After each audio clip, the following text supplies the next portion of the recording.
For ladies, you need to be able to know when the guy really loves you.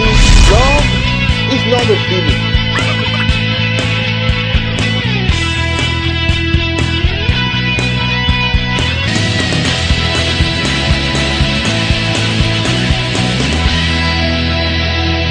Hi, my name is William Bushi, and this is a dating cycle helping you to succeed in your love relationships. I've been talking about matters in the bedroom, sexual acts between a husband and a wife. How far can you go? How far can you go in the bedroom?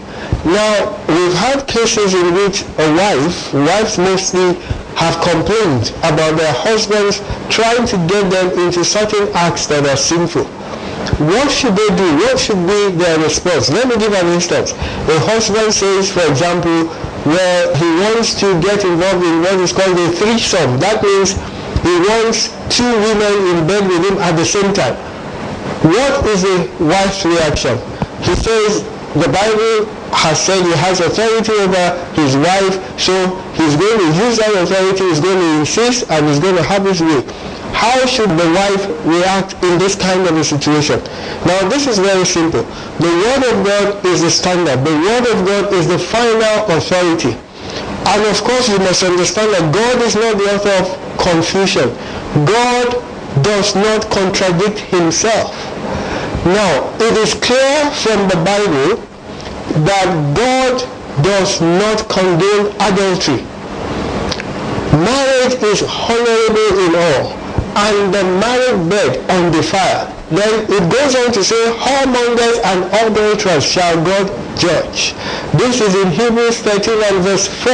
Now, if God says he does not condone adultery, why would God then say, because you have authority over your wife, you can get her involved in adultery?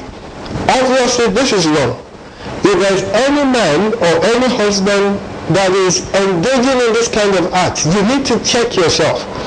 You're caught in trouble. You are looking for the judgment of God.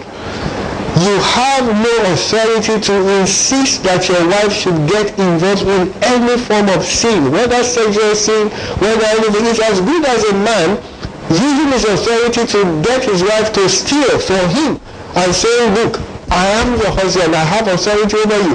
Go ahead and steal. We all know stealing is wrong. You are not supposed to steal. You're not supposed to take what doesn't belong to you. So if you can't use your authority as a man to get your wife to steal or commit murder, then you must understand. You can't use your authority to get your husband or your wife to get involved in sexual acts that are sinful. They are sinful, and a Christian, a child of God, has no business getting involved in those kind of things. So this is something you have to be careful about. If your wife and your husband is involved in this, my advice to you is go to your pastor. Go to someone you hold in high esteem in the body of Christ and explain your predicament to them. They're in a position to call your husband, as long as your husband respects them also, and explain scriptures to them, explain things from the scriptural point of view. And if they have the Spirit of God in them, if it's a spirit of error that is trying to deceive them, I'm sure with the Word of God, their eyes will be clear and they will be set right.